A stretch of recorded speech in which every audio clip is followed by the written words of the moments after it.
Hello, welcome back. We are going to chit chat while we make 2 cakes that I will sadly not be eating, but my kids and my hun will be eating because they don't have to worry about lovely diabetes. So let's get to it. First and foremost, I really do thank you all so much for being a huge support to this channel. Like I said, this is just something that I started within the last couple weeks. Wanted to see where it was gonna go. I'm not here for financial purposes. I just want to have fun with it, you know. But yeah, I just want to say we are now at 58 subscribers, which is fantastic. I'm saying this in every video, okay? Big things are coming, I promise you. I have found a camera finally. I just need to put some money away for that big purchase because it's almost $400 plus the microphone that I want. So it is a big investment for me and my family. I just do not have the money right now. Fair enough.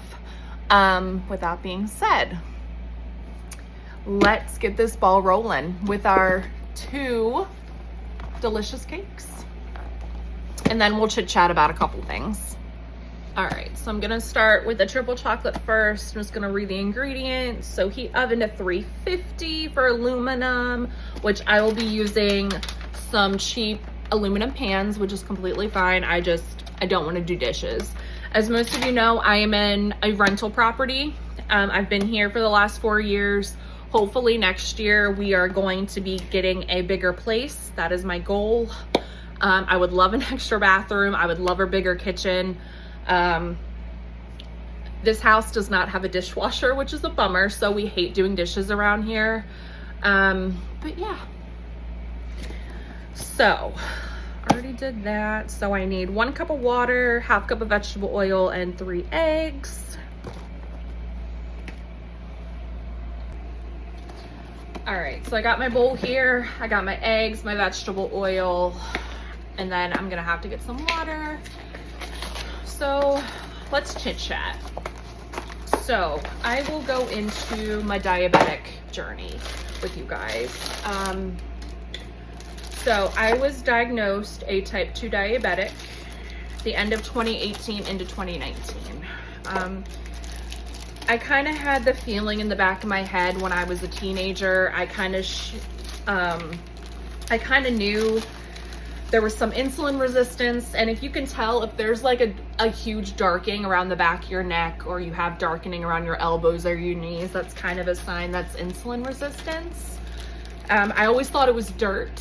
I would actually go to my mom and, you know, lift up my hair and be like, Mom, I'm pretty sure there's dirt on the back of my neck. And she's like, yeah, I guess, you know, why don't you try to scrub it off? And, you know, tried that all the time and nothing. I was really embarrassed as a teenager. I would have to put necklaces around my neck to cover it. At that time, I did not think much of it going into being insulin resistant. I kind of just played it off, you know. 1/2 vegetable oil. Why does that seem like a lot? Is it really a 1/2? Why does that seem like so much? It is a 1/2. Wow. Okay. It just seems like a lot. So from there, I just kind of played it off, you know, was living my life.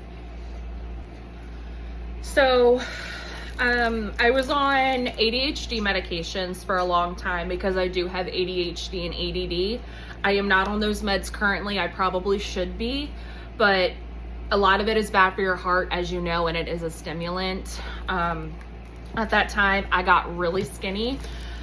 By the time I was 17, I was 135 pounds.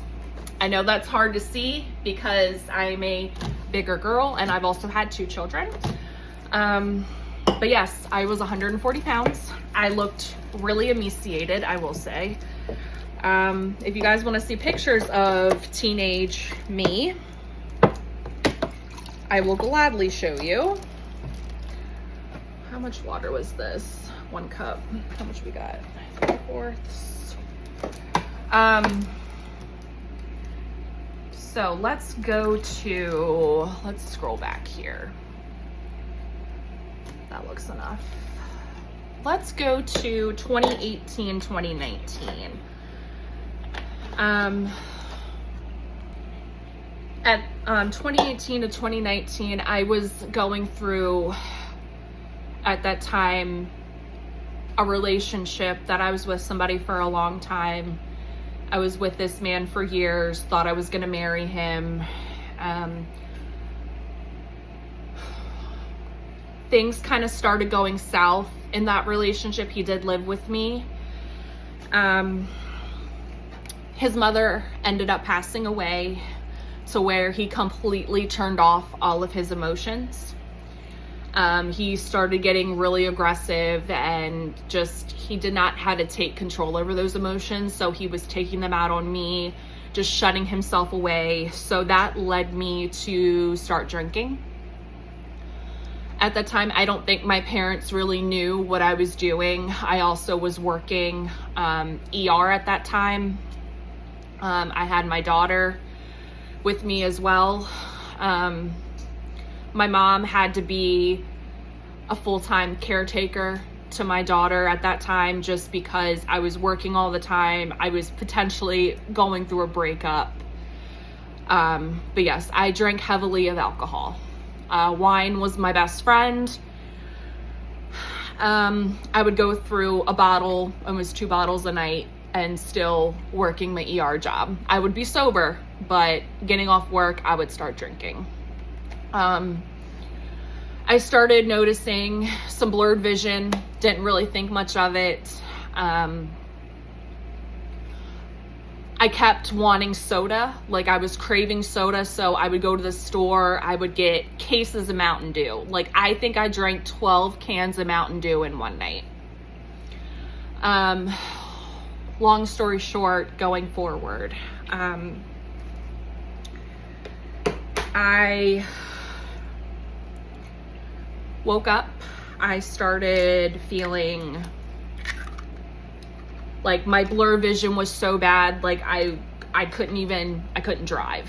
I knew I had work that afternoon. I called in because there was just no way that I could have functioned that day. My mom looked at me and she's like, "Are you okay? Is something wrong?" And I said, "Mom, I really don't feel like myself."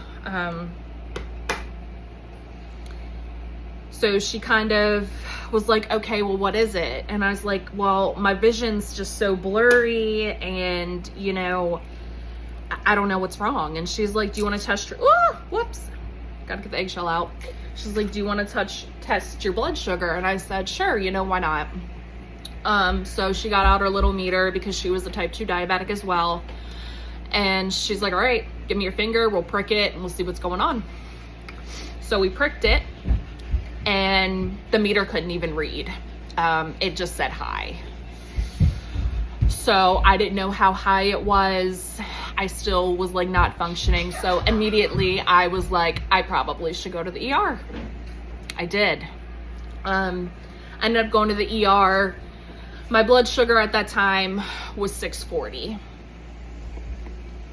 Yep, 640, guys.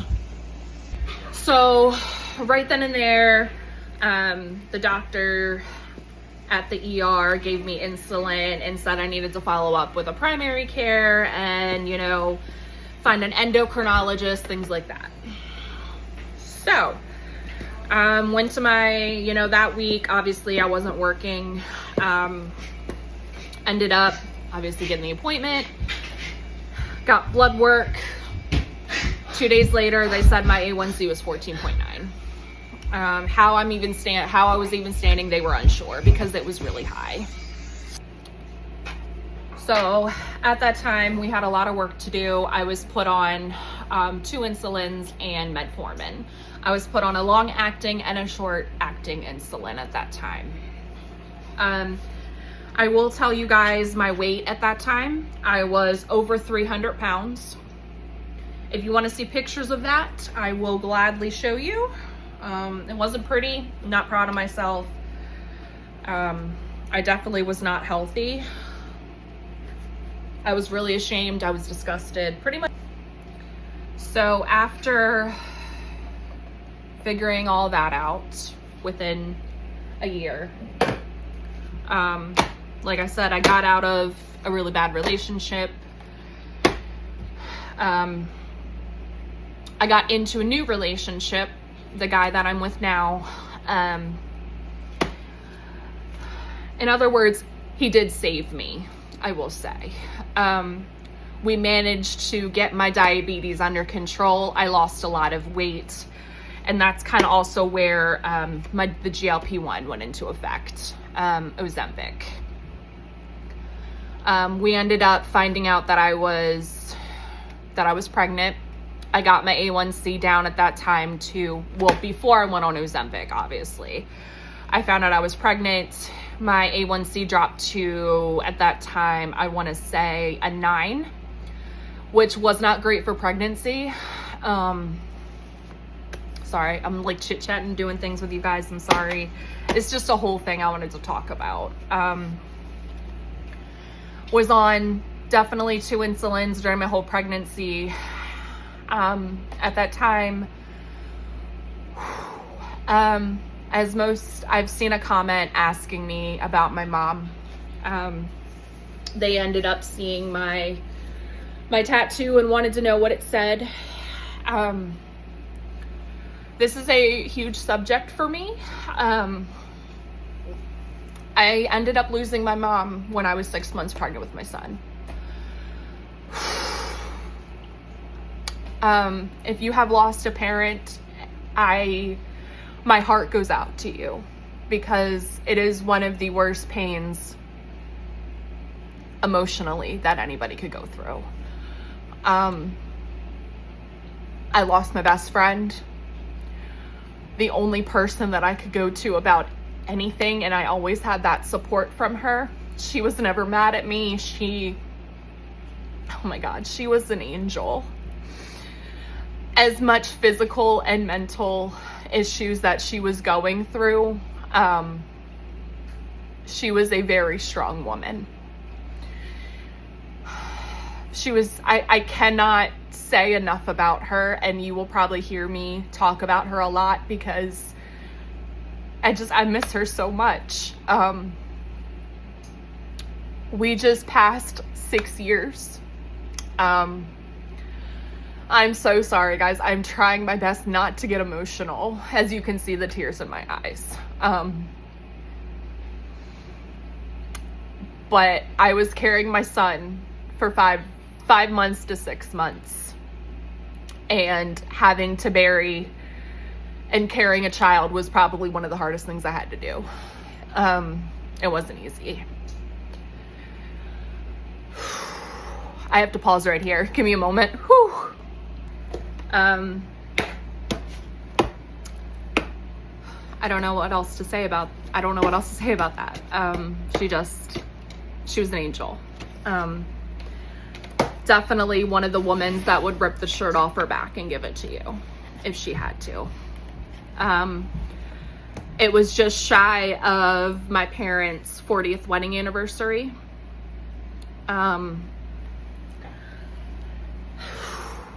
I've never seen my father cry, ever. My father is a very strong, independent individual. And he also will take the shirt off his back for you as well. But the way that man showed emotion of how much he loved her, I will say I've never seen such an intense love between 2 people. I was very fortunate to have both parents. I know a lot of you guys probably have grown up with either one or the other, and my heart goes out to you because my parents were never the ones that ever talked about divorce. But just know that in any situation that you are always going to be loved.